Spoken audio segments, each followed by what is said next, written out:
que es varicela, y este es un tema mucho más común para nosotros los pediatras, ¿no? Virus de papiloma humano, en realidad el gran impacto se va a ver después. En varicela tenemos que reconocer que la incidencia es bien variable de país en país. Todos no tenemos las mismas cifras, pero lo que sí, los que no vacunamos, tenemos un tema de costos directos debido a todos los pacientes que se enferman, consultas, hospitalización, medicación, y tenemos el tema indirecto por ausentismo escolar, ausentismo laboral de los padres, ¿no? Eso ya es bien conocido. Y otra cosa que va de la mano con eso es el tema del cierre de salas por causa de brotes intrahospitalarios, ¿no? Es un tema realmente importante. En la varicela, producida por este virus, el herpes viridae, que tiene una tasa de ataque bien alta, del 90%, quiere decir de cada 10 susceptibles que tienen contacto, 9 se van a contagiar. Que tengamos casos inaparentes o con muy pocas lesiones, eso es alrededor del 5%. Lo habitual es que sean con lesiones significativas. Periodo de incubación 2 semanas, ¿no? Esto es importante acá porque la entrada es por vía respiratoria, ¿no? Y de ahí va a las células, a los ganglios regionales, ahí se replica, salen de los ganglios y hacen la primera viremia, ¿no? Luego van al hígado, al res. Y después se replican esas células y hacen la segunda viremia. Y después de la segunda viremia es cuando tenemos las manifestaciones en piel y en mucosas. Lamentablemente, durante las viremias, sobre todo en la segunda, es donde hay más secreciones respiratorias y por lo tanto va a haber más tasa de contagio. Pero recuerden que la varicela contagia desde 2 días antes de que inicien los síntomas y va a contagiar hasta que haya vesículas. Mientras que haya vesícula, todavía el virus está circulando y por lo tanto debemos tener cuidado. Las lesiones de varicela son características, son lesiones pleomórficas, es decir, tenemos todas las lesiones en simultáneo al mismo tiempo, mácula, pápula, vesícula, costra, ¿no? Y puede estar distribuido en todo el cuerpo, ¿no? Miren, acá por ejemplo está subumbilicada con costra, acá tenemos la umbilicación reciente, tenemos unas en mácula, otras en pápula, otras que ya está empezando a formar la costra, etc. Tanto los niños como los adultos se pueden afectar, pero recuerden que el paciente adolescente y el adulto va a hacer formas más severas. La lesión de las mucosas también pueden estar, no solamente en boca, genitales, y por eso es que se llama que es enantema, no solo es exantema, sino también es enantema. Y en relación a las complicaciones, recuerden que pueden haber hospitalizaciones y también muerte. Varicela también puede matar. Complicaciones como la sobreinfección, por ejemplo, la mayoría de ellas van a ser bacterianas, ya sean infecciones de partes blandas, otitis, neumonías. Eso generalmente va a ser en el paciente inmunocompetente. Algo que llama la atención en el inmunocomprometido es la mayor presencia de neumonías virales, de encefalitis, ¿no? Formas de varicela graves, complicadas. Eso va más con ese tipo de pacientes. Los patógenos más frecuentemente asociados son el estafilococo y el estreptococo como bacterias que infectan, pero no quita que no puedan haber infecciones de partes blandas serias como lo es la fasciitis necrotizante, una emergencia, ¿no? Si bien es cierto, las infecciones en piel son la mayoría, en más del 60%, las infecciones invasivas no son despreciables, y otra de las cosas son las infecciones del sistema nervioso central, que pueden ser ataxia, que son las de mejor pronóstico, ¿no? O pueden hacer encefalitis, y esto sí tiene una tasa de mortalidad alta y el riesgo de secuelas también es mayor en este tipo de pacientes. Pueden hacer mielitis, Guillain-Barré, etcétera, pero son menos frecuentes. Dentro del tema de las neumonías, pueden hacer neumonía por el mismo virus de la varicela o neumonía por otro patógeno bacteriano. Estas suelen tener un gran compromiso, sobre todo un compromiso intersticial, tienen una letalidad bien alta, alrededor del 30%. Hay otras complicaciones como hemorragia, púrpura, síndrome de Reye en los pacientes que están consumiendo ácido acetilsalicílico, que está más asociado. También pueden comprometer artritis, miopericarditis, glomerulonefritis asociadas a las infecciones. ¿Quiénes están en más riesgo de hacer complicaciones? Primero, por la edad, los adolescentes. Miren, es casi 3 veces más que los chicos menores de 14. Y el otro que tiene aún mucho más riesgo, 25 veces más, son los adultos. Por lo tanto, tenemos que tratar de cuidar no solo al niño, sino también al adulto, ¿no? El inmunosuprimido, más riesgo de complicaciones. Y la gestante es un tema aparte. A largo tiempo, ¿qué va a pasar? El herpes zóster, ¿no? Con el famoso dolor herpético, el dolor neurálgico, que puede durar de días, semanas o años, ¿no? Y que realmente es bastante discapacitante. Cuando hablábamos del embarazo, miren qué peligro. Si la mujer embarazada se contagia de varicela, tiene un riesgo alto de complicaciones serias, neumonía y de muerte, ¿no? De 3 a 40%. Si se contagia durante las primeras 20 semanas, ese niño tiene riesgo de nacer con varicela congénita. Y después, cicatrices, herpes de lactantes, ¿no? Y es que depende del momento en que se infecta la madre y que ocurre la viremia, va a afectar las diferentes etapas donde se desarrolla el niño. Los niños pueden nacer con malformaciones de extremidades, por ejemplo, como en este caso, ¿no? O con grandes cicatrices, y mire esta cicatriz como del formo del ojo, miren estos miembros como quedaron, pueden generar atrofia cortical, poliorretinitis, microcefalia, etcétera, ¿no? Lo que sí tenemos que saber, si aquella madre que está gestando se contagia de varicela, unos dicen 5 días antes del parto, otros dicen 7 días del parto, hasta 5 o 7 días post nacimiento, el riesgo de que el niño haga varicela postnatal, neonatal, es bien alto y el riesgo de complicaciones es altísimo. Estos pacientes deben recibir su inmunoglobulina específica para varicela inmediatamente e iniciar el aciclovir. Es una de las indicaciones donde debe iniciarse inmediatamente. Los niños que adquieren varicela en etapa, durante la gestación o en etapa neonatal tienen un riesgo alto de hacer zóster y no después de décadas. Acá tenemos un caso de zóster en un lactante, ¿no? Y es igualmente doloroso también. Lo que pasa es que realmente no es tan frecuente. El tratamiento es básicamente, si es un paciente inmunocompetente, no tiene factores de riesgo, no se le da tratamiento.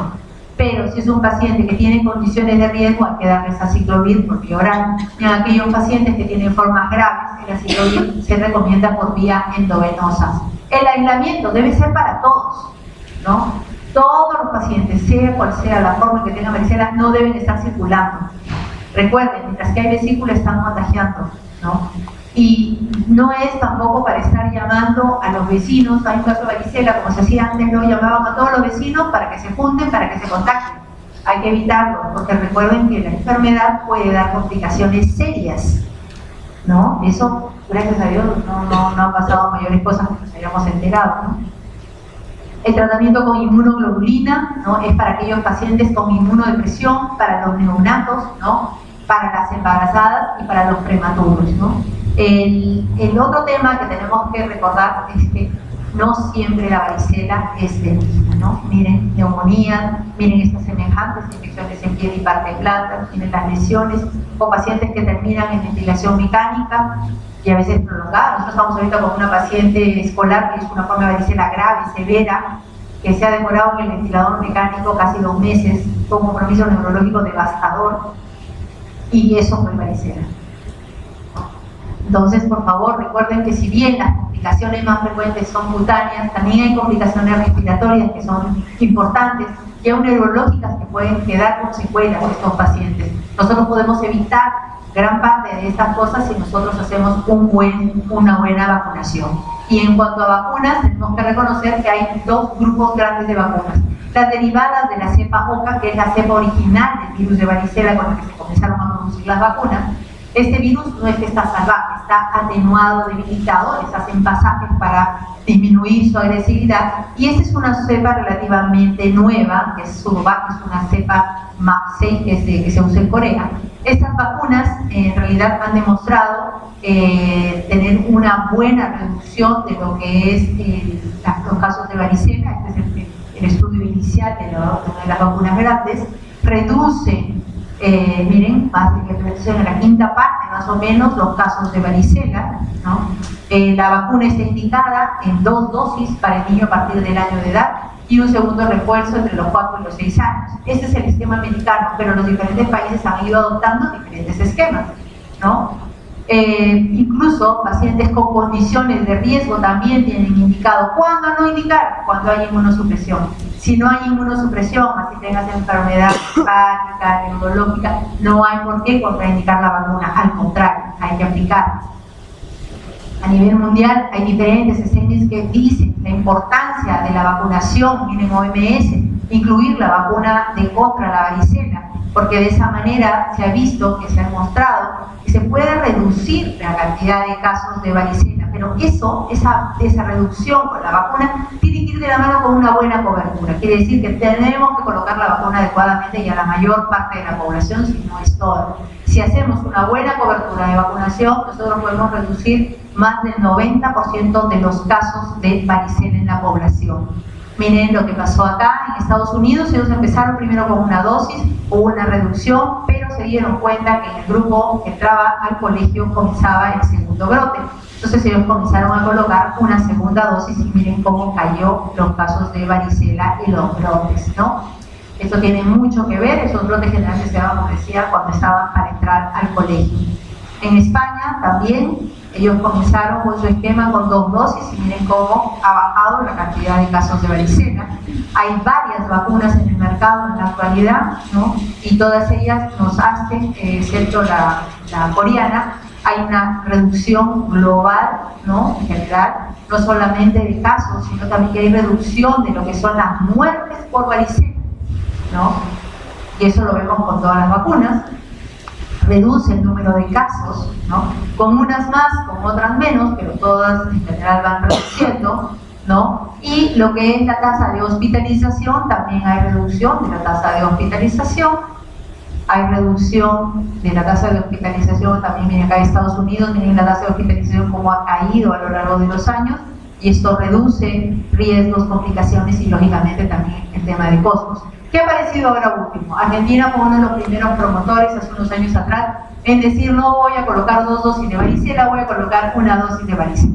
Y eso lo han seguido varios países de la región, acá en Latinoamérica, ¿no? Todos los países que están en azul tienen una dosis, Estados Unidos y Canadá tienen 2, pero después el resto de América es solo una dosis. ¿Qué evidencia tenemos con solo una dosis? Bueno, con solo una dosis, miren lo que pasa, ellos andaban con brotes altos, comienzan a vacunar y caen, ¿no? Esto es bueno.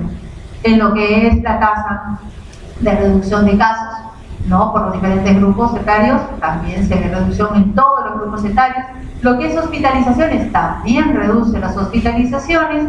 Brasil, que es otro de los países con una sola dosis, ellos vieron que redujeron las varicelas de todo tipo de nivel de gravedad, miren, más del 75%, y los casos graves, más del 85%. O sea, la vacuna de varicela ayuda no solamente a reducir el número de casos, sino también reduce los casos graves y los que van a requerir, obviamente, hospitalización, ¿no? Uruguay también con una sola dosis, miren cómo bajó la cantidad de casos. Entonces, luego sale una vacuna de Corea, pero que preocupa porque la efectividad es solo del 13%, y es que esta no es la cepa OCA. Por eso es que la Organización Mundial de la Salud, dentro de las cosas que promueve, es que la vacuna venga con la cepa OCA porque es la que mayor protección da. Miren, las que no tienen cepa OCA, el nivel de eficacia vacunal es bien baja, incluso en algunos estudios negativos. En cambio, la que es OCA, la eficacia es mucho mayor. Entonces, varicela, en Surcorea ahorita están evaluando su vacuna para ver cuál en realidad va a ser. Lo cierto es que tenemos varias vacunas derivadas de la cepa OCA, ¿no? Hay algunas que requieren para los menores de 12 años una dosis, otros como Estados Unidos, independientemente de cuál uses, 2 dosis, ¿no? Pero en general debemos recordar que esta vacuna se administra por vía subcutánea, que debe guardar cadena de frío. Acá tenemos cuando nosotros colocamos una dosis versus colocar 2 dosis. ¿Quiénes tienen más riesgo de hacer varicela? Los que se colocan una dosis tienen menos protección que los que colocan 2 dosis. O sea, no es no protege, pero protege un poco menos que cuando usamos 2 dosis. Cuando miramos gravedad de enfermedad con una sola dosis hay reducción, ¿sí? Esto es interesante, ¿no? Con una dosis la eficacia de la vacuna es 86%, con 2 dosis llego al 98%, o sea, voy a tener menos casos por post-vacuna, ¿no? Y acá están las diferentes marcas que tenemos, ¿no? Van a variar un poco en eficacia vacunal, ¿no? Y hay formas combinadas donde se tiene sarampión, papera, rubiola y varicela juntas. La eficacia acá es algo menos. Y para ir terminando, miren cuántos años llevamos con esta vacuna contra varicela, desde el año 70, que se sigue usando la misma cepa OCA contra varicela, y es la que ha demostrado tener mejor protección en cuanto a inmunidad. Es beneficiosa desde el punto de vista económico, porque es mucho más barato vacunar que manejar las complicaciones, y tanto Estados Unidos como Japón han visto que los grupos están siendo muy bien protegidos, y lo mejor es usar en general 2 dosis, porque es la que asegura una mayor seroconversión y una mayor tasa de protección. Entonces,